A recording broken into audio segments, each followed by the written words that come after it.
Hey there guys, welcome to Legally Armed, Locked, Loaded and Lawful, and today we're here with Mader Van Niekerk, and he is sitting in East London, and Mader is one of the team members of Legally Armed. So we're going to chat to him today and find out what are the sort of ins and outs of getting in contact with him, to how he can help you, and what you need to do in order to get the services that Legally Armed has to offer. Welcome Mader, it's good to have you on the show. Can you tell us a little bit about your journey with Legally Armed? How did you get involved, and how did you start your branch? Tell us a little bit more about yourself. Morning, Tim. Yeah, thanks for the opportunity. I appreciate that. I started off about 12 years ago when the original franchise store contacted me, Johan Martin, and that's how I opened the franchise here in East London. And since then, it's just been growing every year. Oh, that's great. So you've got a wealth of experience, and like we said, with the other branches in South Africa, a lot of people have been doing this for a very very long time. So it's a lot of experience with the Firearms Control Act. Yeah, no, we've got quite a bit of experience on it. Myself, I'm qualified as an attorney, although I don't practice as such. So I've got the experience with the law, with the act, and then with all the backup of legally armed and experience in legally armed, we we could basically handle and tackle any kind of firearm issue that comes our way. Oh no, definitely. So a lot of things that people think is that Legally Armed just does firearms competency and license renewals. What are the other services that you guys offer? We basically cover the whole broad spectrum regarding any firearm related issue. From renewal of competencies, renewal of firearms, new competency applications, new firearm applications, collectors applications, Section 21 applications, security companies, all of those, in and export of firearms, organizing permits, temporary permits, import permits, as well as permanent import permits. So we handle the whole spectrum, and with the law firm that we connected to, we can handle any firearm related issues that might um, come out of handling a firearm, getting prosecuted, and all of those. Yeah, so there's quite a wide variety of services. Let's just if we can talk about the import permits and stuff like that. What do you mean by import permits? If a client, for example, wants to come abroad hunting here, we can organize a temporary import license for him through his hunting company or the outfitter he's using, or sometimes people wants to buy firearms that side, doesn't matter where in the world, and they want to import it to South Africa, or they live currently in the US or wherever, and they want to bring the firearms across to South Africa. Then we can arrange those permanent import permits as well. Yeah, and I suppose that's quite an important thing as well. I mean, when people think internationally, they don't necessarily think about places like Namibia and Botswana. But I mean, a lot of people in South Africa like to go hunting in places like Namibia. I hear I've got friends that go once a year. They spend quite a lot of time up there hunting. So that sort of stuff, what you guys can also deal with. Exactly, yes. So if you want to go abroad, or even in Namibia, Botswana, Mozambique, up in Africa, we can arrange that as well. Okay, cool. No, that's great. So, can you explain to the viewers which sort of areas? A lot of people are going to be watching this. Which sort of areas do you cover, and what are your branches that you look at specifically in your area of responsibility?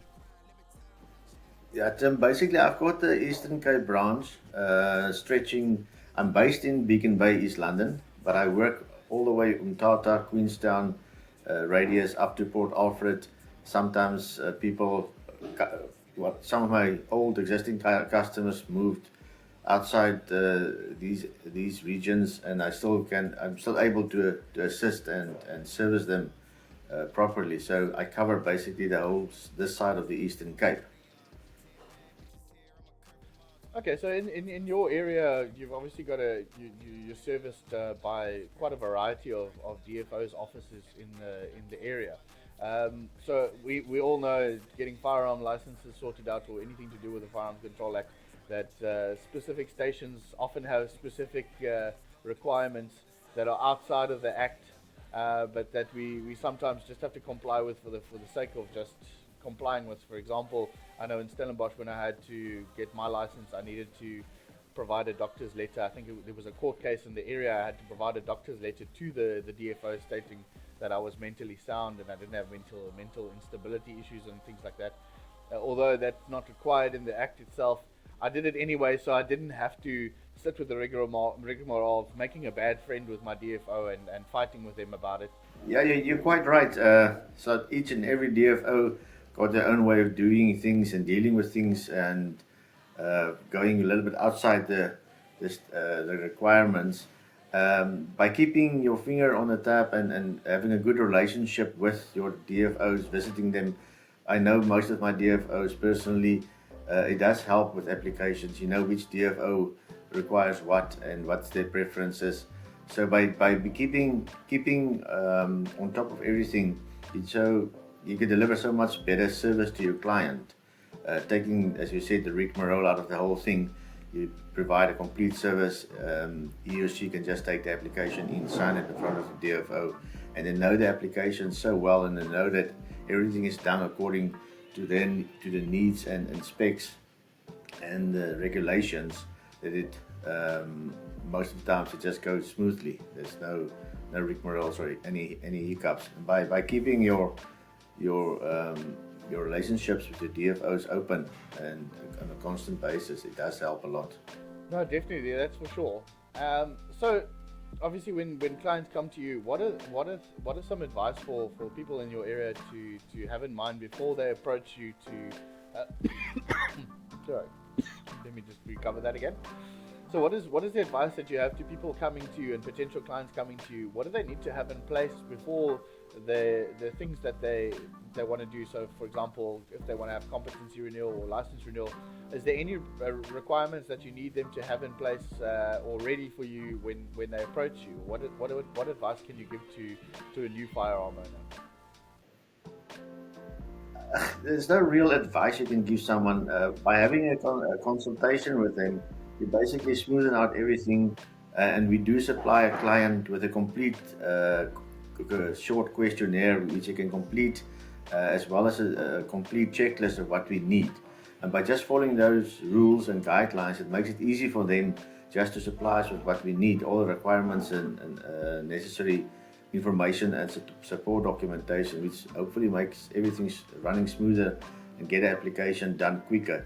So there's no real advice that you can give beforehand. I mean, once you've got your competency in place, that's halfway there, and then the rest just follows after that. So the other thing that happens is in South Africa you have people who have these around the braai conversations where they talk to each other and they go, oh well, my friend got a firearm license and it took him 6 years to get his gun license.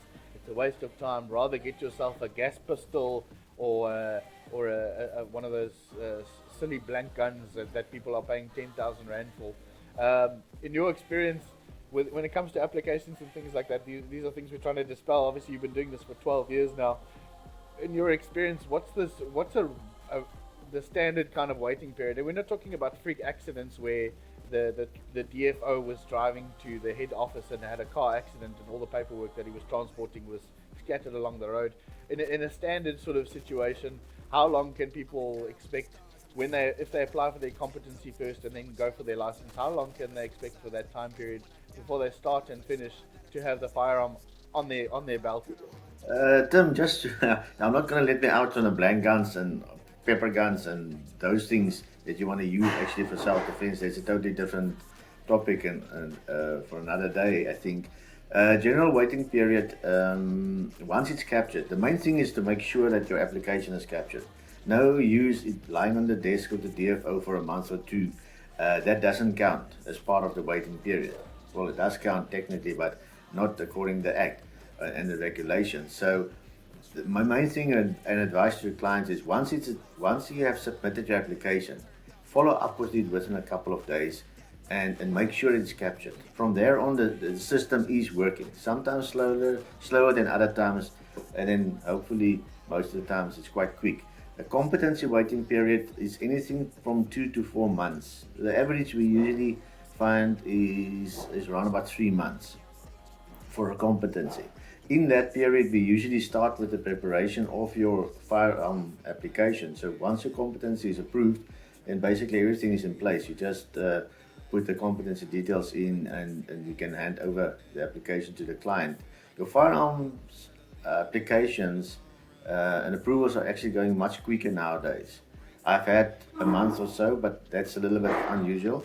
But you can work around about 2 months. If you're unlucky, it can go to 3 4 months, but roughly about 2 months nowadays. I've seen quite a few people in the last couple of years that have had their licenses, their license card in their pocket and their firearm on their pocket within 2 weeks after putting the application. So it's this idea that it's going to take 5 years or 10 years and you shouldn't waste your time or whatever, or that it's almost impossible to get a firearm license in South Africa. If you've got the right motivations and the right paperwork and you do everything the correct way, it's not going to take as long as that, and in most instances takes quite quickly. So, Mader, how can the public get hold of you? How do they contact you to make use of your services? They can contact me via Facebook, Messenger, WhatsApp. My WhatsApp number or my cell phone number, they're both the same.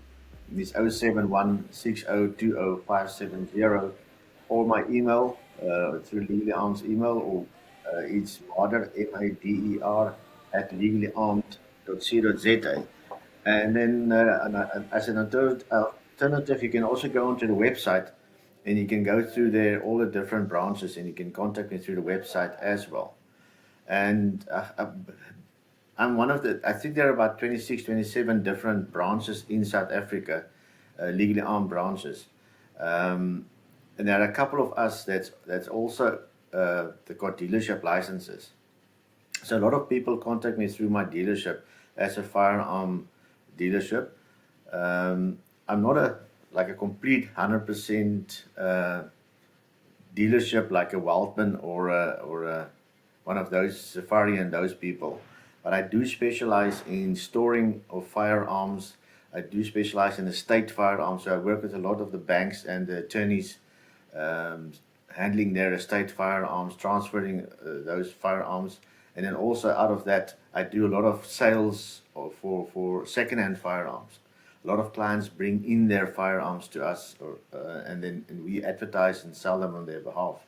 So that's another service Legally Armed East London offers, is we trade in firearms. I can also get new firearms for clients, ammunition, accessories, and all of that.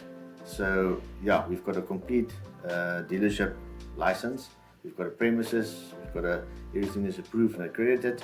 So that's another service we can provide for our clients. And by doing all of these, you build up your client base. So through friends and family, and through all the WhatsApp groups and Facebook, that's they get to us. It looks like you're a sort of one-stop shop. I can come in there, I can do my competency, I can do my license application, and I can get my firearm and a box of ammunition and safe and get. Yeah, you're completely right. That's where you want to be. You walk in there with your training certificates. We do the competency for you. You buy your firearm secondhand or new from us. We do the complete application for you. The day you come and collect that, you can collect your holster as well. You can get some ammo. So the complete one-stop shop. That's what we aim to be. I'll put all the details on and links below that you can get in contact with him if you're in that area or in the areas that he mentioned. So the Eastern Cape area. Thanks, Mader. It's really been great chatting to you, and we'll catch you on another episode when we're talking about East London. East London's got a fantastic, it's quite a fantastic hunting area. I know a lot of friends that love to go to East London or the Eastern Cape in order to go get their hunting stuff done. So we'll definitely get you on board with that one. And it's been great having you on the podcast. And we'll chat soon. Thank you so much. Yeah, thanks a lot, and thanks for the opportunity, and thanks to all my customers. And local and all the supporters. I really appreciate that.